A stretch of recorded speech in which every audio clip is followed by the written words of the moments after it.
She stares. Viola Davis did a very Tyler Perry melodramatic intro for Meryl Streep, who came out like the second coming of Christ after a montage of all her movies. And I got to admit, I was looking at her body of work going, I'm a Streeper. I like Adaptation, Sophie's Choice, that one where she's around the nuclear radioactive stuff and she gets run off the road. I'm going to go on a Streep bender. And then she opens her mouth. And you go, I don't know who is blocking celebrities from the knowledge that America is sick of them talking about politics. You suck at it. You haven't looked it up. You're just sending out these videos like the Electoral College must be overturned, or I demand Congress stand up for me when LGBTQ, when Hitler Trump goes rounding everyone up and deporting us all. Stop it. You don't even Google. You're not allowed to politic. Anyway, check out her speech that she did last night. It actually started out relatively reasonable. You know, what is Hollywood anyway? It's just a bunch of people from other places. I was born and raised and educated in the public schools of New Jersey. Viola was born in a sharecropper's cabin in South Carolina. Born in a sharecropper's cabin? All right, that's enough.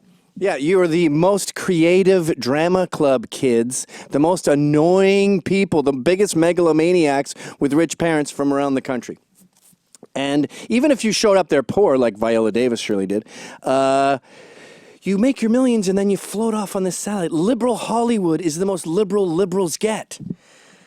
And you got up on stage to say, hey, we matter, which, by the way, you just gave away that you've noticed that we're laughing at you. If you say, I'm not the laughingstock, it's like saying, screw all the haters. You're admitting that the haters are bothering you and you've lost your credence. But she proves that she knows what time it is by delivering terrible logic. Check this out. This is a little later on, after she said, we're all magic.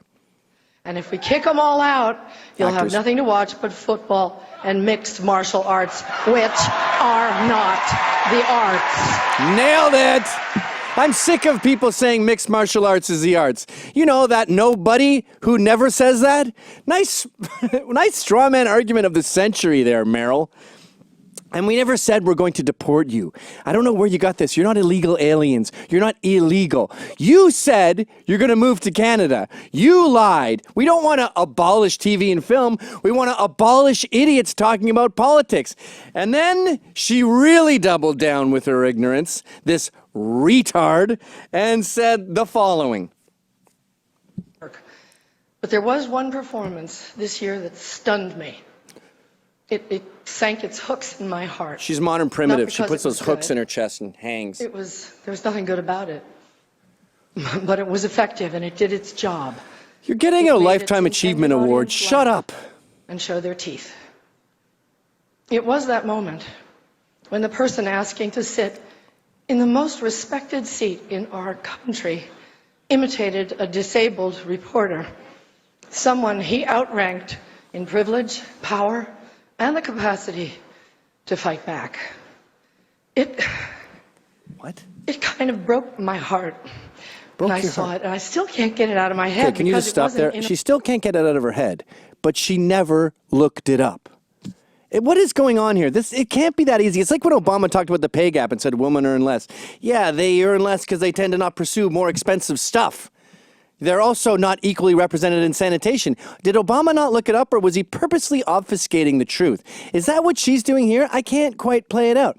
Just for the record, for all you dummies who just assume this emotional-driven politics is rooted in fact, the reporter that she's talking about doesn't go like this. And I love doing this with liberals. I love saying, let's play it out. Let's play out your version of it. So there's a very severely handicapped cerebral palsy reporter who says, Mr. President, the interest rates will have to go up shortly. What are you going to do about the imminent inflation? You know what would happen if a reporter did that? Everyone that was with him in the press corps, whatever, would go, oh, this is a good question. I'm concerned about inflation rates. And you know how the president would answer? He would say, inflation's inevitable. You're right. But I'm confident that the economy, blah, blah, blah, blah, and explain it.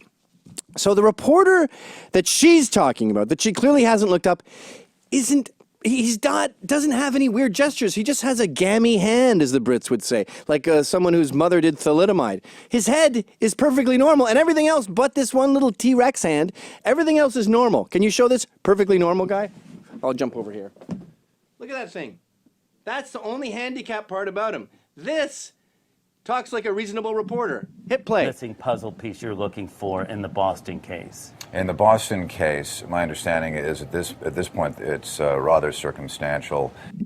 It's like Charles Krauthammer, a perfectly normal handicapped guy who appears to be delivering salient points. People don't make fun of people like that. Do you really think Trump is going to go, ha ha ha, his mother took thalidomide and his hand didn't grow properly? Ha ha ha ha ha.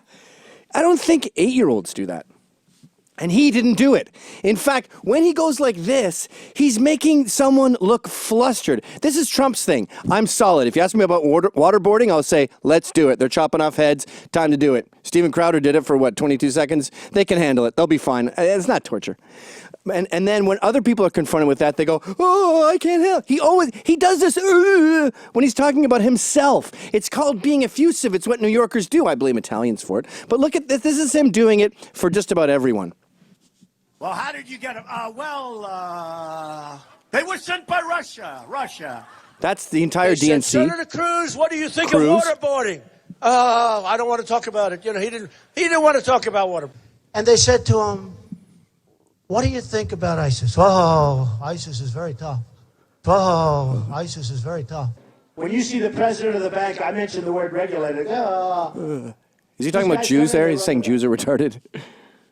I'm Jewish. I run the banks. You're going to Africa on a safari. There's not going to be any phones. You know what? Get me out of here. That's right? enough. Stop. By the way, he's doing an imitation of himself when he doesn't have access to phones. Is that attacking the handicap? Now, here's what I don't get about this.